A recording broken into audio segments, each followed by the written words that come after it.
ঘর থেকে কিছু বের করতে পারছিলেন? না না কিছু বাইর করবো কেমনে? এই পরনের কাপড় নিয়ে বাইরেছি, পরনের কাপড় নিয়ে জীবন বাঁচাইছি কোনো রকম। মানে আপনাদের কারোর উপর কোনো টর্চার করছে এরকম কোনো আছে যে মারধর টর্চার করোনার আগে তো আমরা বাইরে গেছি গা। আমার বাসুর পুত্র আমার একটা ভাই ফুটে আছে এটারে মারছে এটারে আগুনের মধ্যে না ঠেলা ঢালাই দিছে আগুনে পুড়াইতেছে।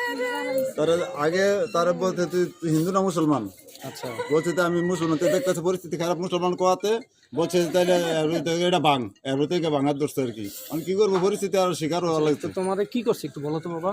আমি ভাঙছি পর আমি ভিতরে গেছি, তারপর আরেকজন আসে আমাকে দেখছে, দেখে সেটা বলছে এত হিন্দু, তারপর আমাকে ভিতরে লাগিয়ে রাখছে।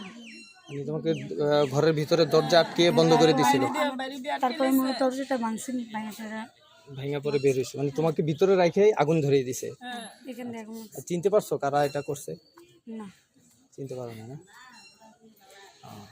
আর